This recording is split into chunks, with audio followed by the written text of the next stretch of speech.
ยวนกะสวัสดีจ้ามาเมื่อคืนนี่กะ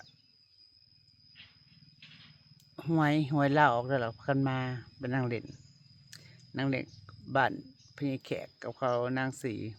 ผมว่านางสีนะถูกเลขสามซ้อนแต่ฮานอย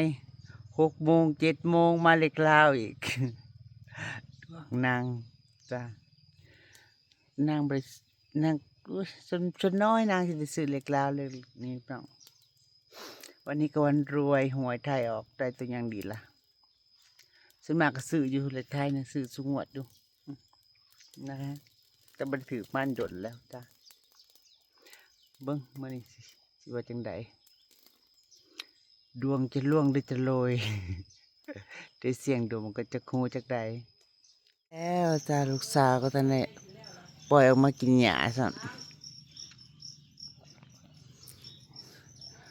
สับเงินสับทองสับเงิน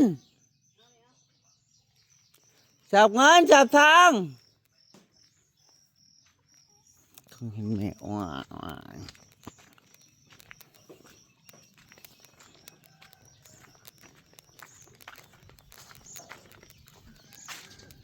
จะออกจะขอกแล้ว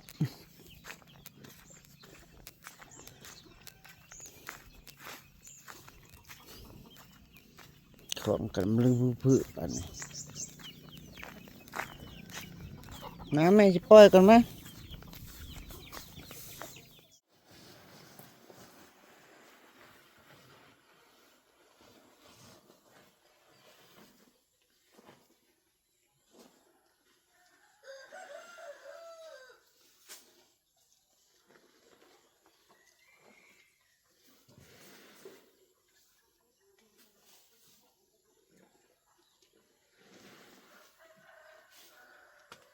เยียบ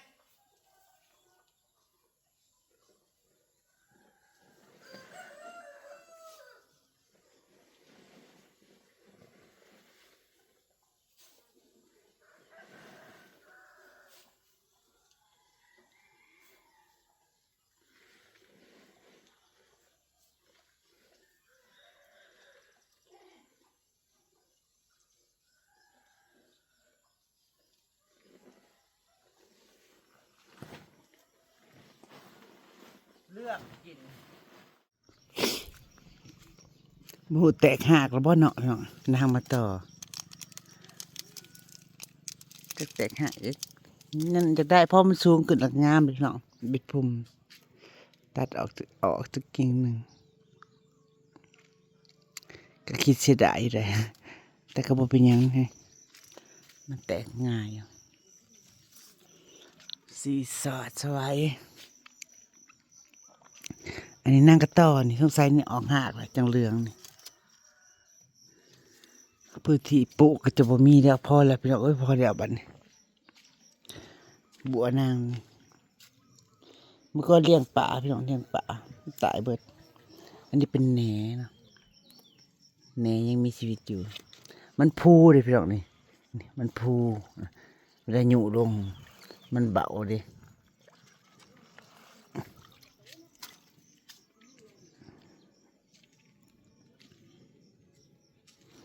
เบิ่งคุณแม่พี่น้อง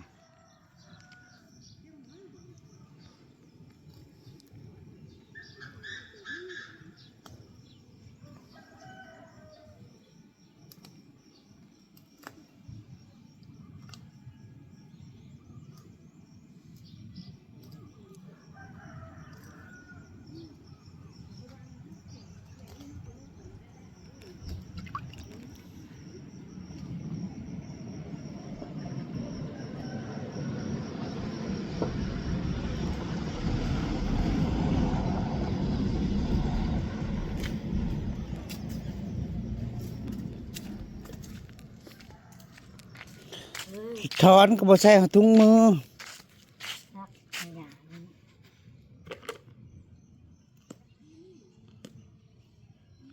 มันขึ้นใครเขาตายจะชิมาโรคอะไร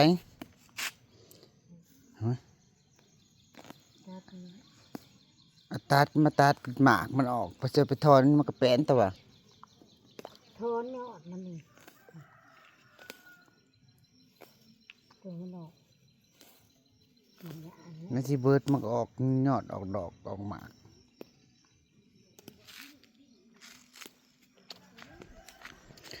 คือจากเรื่องนี่ออกหาตัวบ้านนอกเนาะ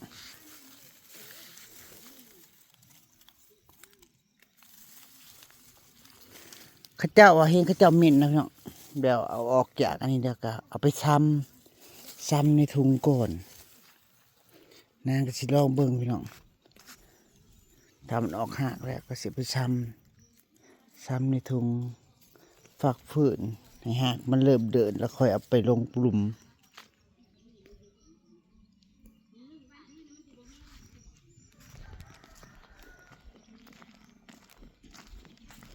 ก็ไปชวนแม่เกือบป่าอยู่สวนกับพี่น้อง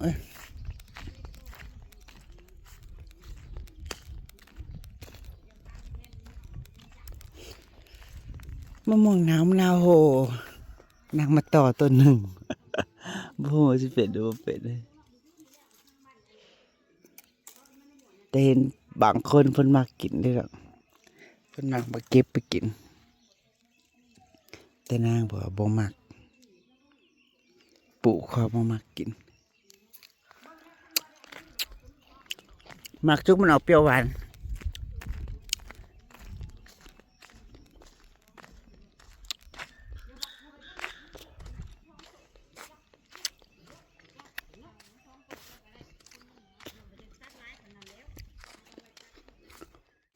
ประตูก็เริ่มฝืดแล้วหลายคนว่าอันน้ำมันใส่จ้าอันน้ำมันหยอดใส่อยู่ตีจีดอกหลายคนก่อนต้องซ้ำก่อนเอามาพับพื้นในถุงก่อนก็จะเห็นนางมันต่ำแล้วก็ยันหากมันตายบ่ตายดอกต้นอันนี้มันซ้ำง่ายพี่น้องยามฝนลิ้นหนาวเอางามมาเสียบกับติดจ้ะจะเห็นลายเม่นก็โอเคอยู่มาปลูกหน้าบ้านกันขี้ฝุ่นเด้ก็จะมาปลูกอีกต้นหนึ่งอีก3 ต้นนางจูดไผ่บ่ฮู้สิตายหรือบ่ตายได้เหงานี่ก็จะให้พวกนางตายอยู่เลย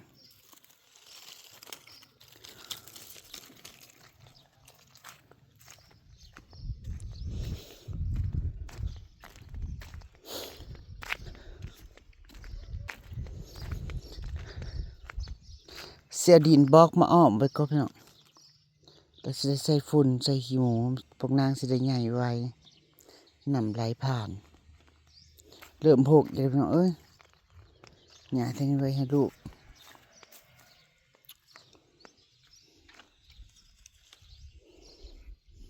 มะม่วงอัปเปิลแตงโมบากมากใหญ่พี่น้อง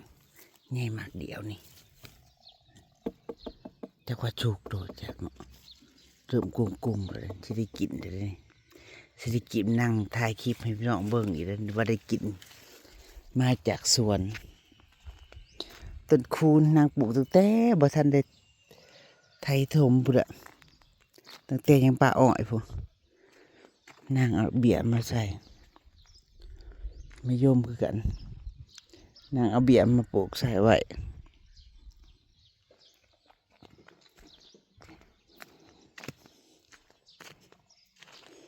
เนี่ยท่านี้ก็เริ่มยาวนะมื้อนี้ว่าสิเบรกซะก่อนพี่น้องว่าสิเบรกซะก่อนว่าสิบ่ไปเกี่ยวหญ้านางไม่เมื่อยลูกก็บ่จะขึ้น บวบหอมนางโอ้ยมันขึ้นจากมันสอดขึ้นเงาในเงาไม้นี่บริสีก็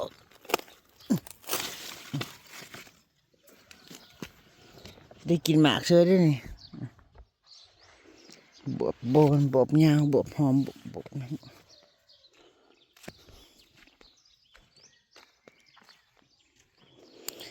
ว่ายังไงอ่างน้ำนางนี่ต้องใช้เห็ดไม่เห็ดดีแหละพูดมีเวลาไปจะชารถเอารถไปหาแกเอาหินด่านหินเดินจ้างให้เขาไปหาเอามาให้กับบ่มี ดอกไม้กับบ่สัดบ่เสิดบ่พอสิงามสิได้เคลียร์แล้วหน้าบ้านสิได้เคลียร์ออกนางบ่อยากเทเด้ออันดับแรกบ่อยากเทปูนออกมาบ่อยากเท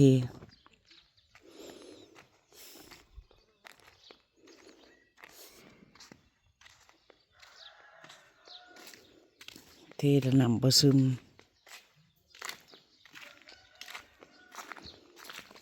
มักถั่วนางกระลำเครือหมดเลย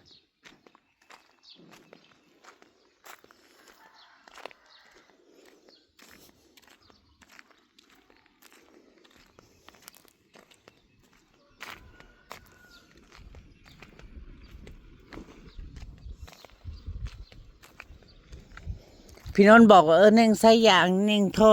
มาจากบนย่างไก่ว่าสิเน่งท่อมันหนี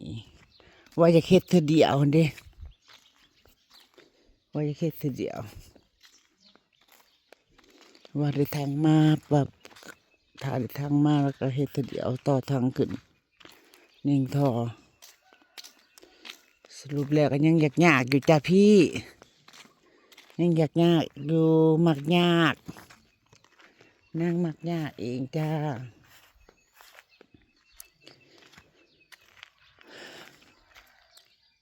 บวบนาง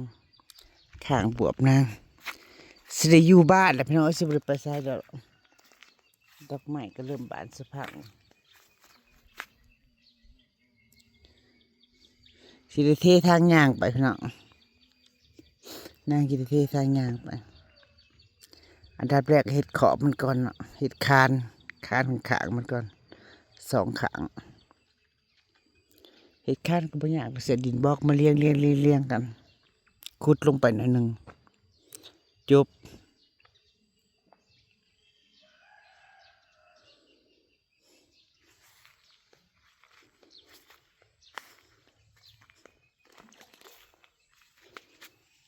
บวบเริ่มงงๆเลยเงี้ยพอซุ่มดอกกระเจียวก็เริ่มออกแล้ว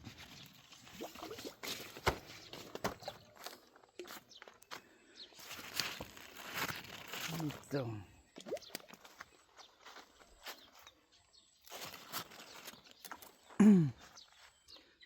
เริ่มเจอจ่าไปพุ่นละลามเครือไปพุ่นละลูกชายยังไม่ได้กินข้าวกินเอาอาหารนะ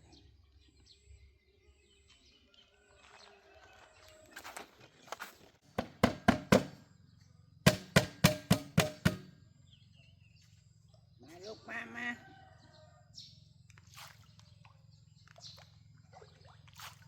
อันนี้จะเป็นหัวหาดปลาดุก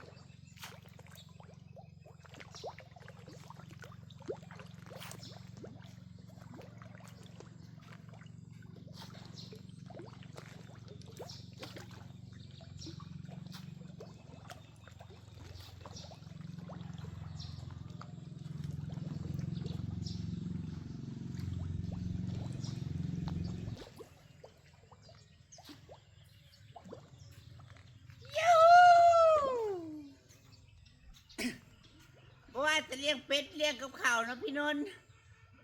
ขอบคุณพี่นนท์เลยล่ะเด้อจ้าพี่นนท์แล้วก็ทั้งพี่แต่เด้อจ้า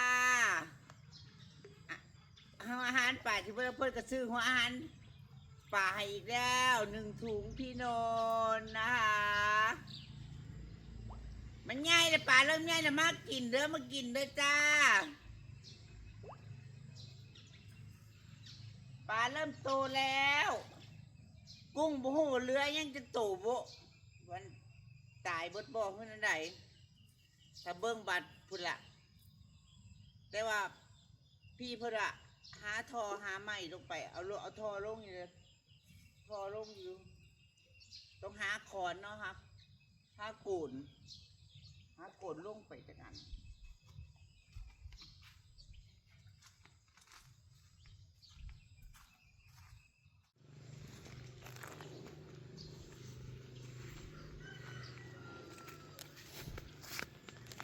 อันนั้นคือหมูใส่ละสัตว์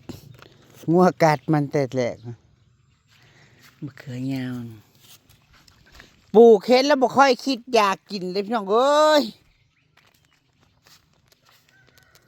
เห็นชั่วมือก็ไม่สิคิดอยากเนาะเป็นตะพูอีกนี่ต้นนี่นะจ่อดอกปะนี่เบินงามดิมันงามมันสิงามได้เนาะน้องจะอหย่างอีหยามะเขือเปาะมะเขือยาวเต็มยัดดู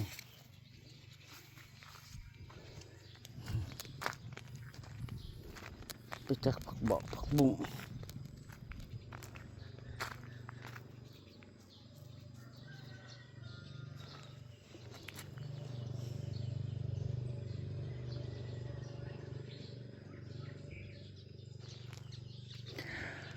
เรื่องต่อเติมออกมานี่ก็ถาเบาแป๊บอยู่พี่น้องเรื่องเฮือนนี่นะก็คั่วออกมาทางหลังถาเบาแป๊บถาเบาแป๊บพะเถาเบาแป๊บ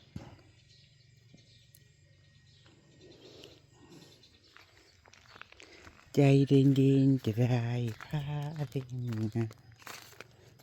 เป็นเพียนางทอนออกไปเป็นเพียลงแต่ก็ยังพอได้เก็บอยู่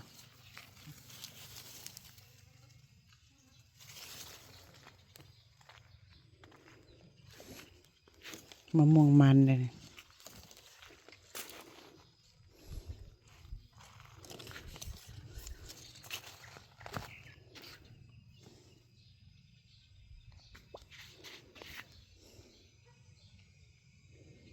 ควรโอเคเลยนะพี่น้องไม่สวยเลยไต่ไปบ่มีผู้ใดมานั่งไต่เสมอดอกรอบๆนางปลูกหญ้าให้ไว้ให้ลูกสาวนางนะจ๊ะนี่นางเอาหญ้ามาเสียบ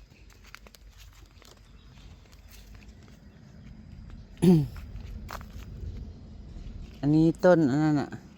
มะเขียบพลังนี่ง่ายมะเขียบธรรมดานางเม็ดมะกะมาใส่ติดเลยจ้ะออกต้นนี้สั่งมันเหม็น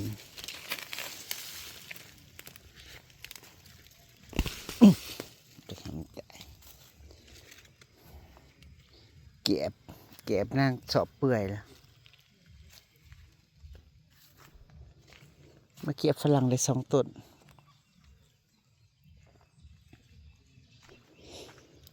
แหนงสีที่ตัดที่รุ่นมันตัดไปแหนงสีแตกแล้วเลือดตัวนี้ยาวนี่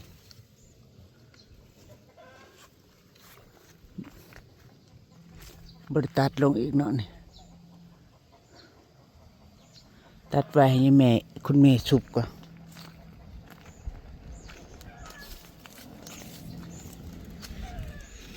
ตัดจำนี่พอดีอยู่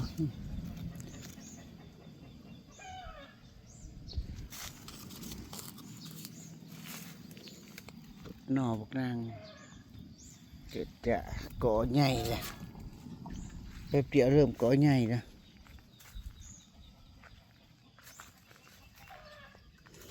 หลังบ้านฉันมีที่ดินอยู่บ้างหาแต่ลางว่าง อ้อยนางสัตว์เริ่มก่อใหญ่เริ่มยันลำใหญ่ขึ้นมาแล้วเริ่มบังแล้วเด้เริ่มบังห้องน้ำพ่อใหญ่ไข่แล้วบริญญาใส่ผุ่นมันแล้วก็บริญญาแต่ก่อลำบักใหญ่บางนี้เลี้ยวไปมาเคยยาวนางมาเคยยาวนางเลยขาย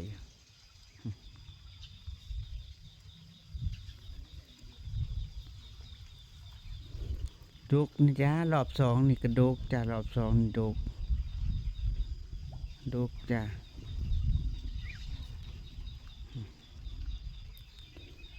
รอบ2ดกจ้ะ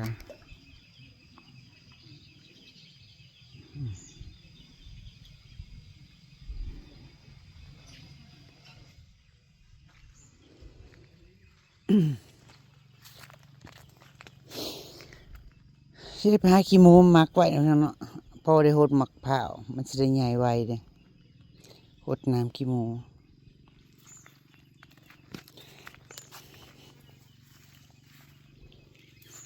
ข้านมาเด็ดเด้อพี่น้องมันอยากออกดอกก็ออกไปเมื่อยมาเด็ดเดี๋ยวมาเด็ดอยู่บริกินแล้วมันก็เถาไปน้ำ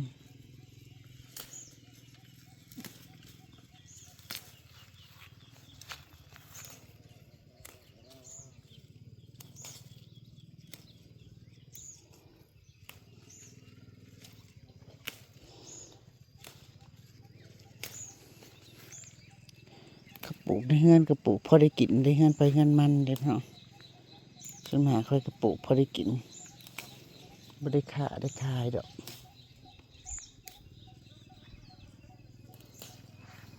ตัวทีมก็เริ่มโตแล้ว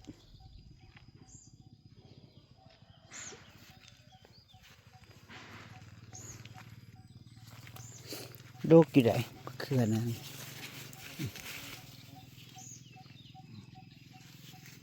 มันคือโรคอยู่ไหน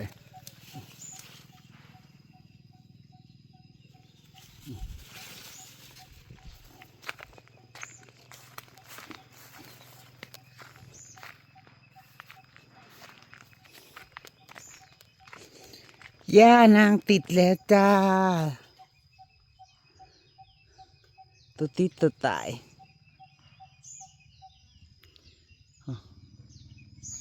ตอกยอดทอกยอดก็มีแล้วคุณพี่เขากำลังฝากเม็ดมาให้เนาะเอื้อยทางอันอุบลฝากเม็ดหญ้าในหญ้ามาให้นายมาไว้หวานแล้วไก่สิบ่กินบ่เนาะ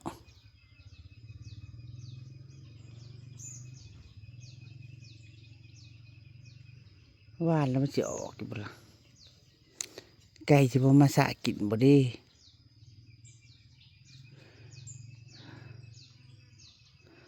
ต้องหวานมือฝนตกโหลดฝนไก่สิตกฝนชิลินแล้วก็หวานมันสิได้กบเลยสะระแหน่นางปลูกพอได้ใส่ปลูกพอได้ขอเพิ่มพี่แตงโมนางหมากนึ่งเน่าจ้ะเหลือหมากเดียว15มามาหนึ่งกินเล่นก็หวดก็มีแหละหมอหนึ่งก็มีทุกอย่างครบอุ้ยเอ้ยพวกนี้นะ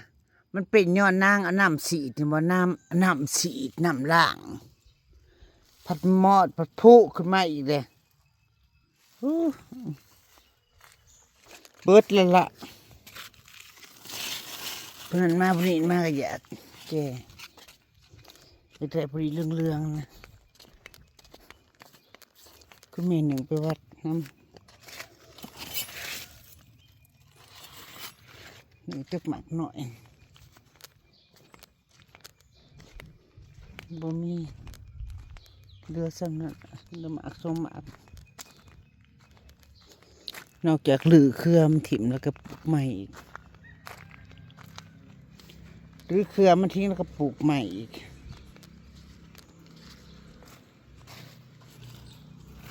ชิ้นหนึ่งกินกัน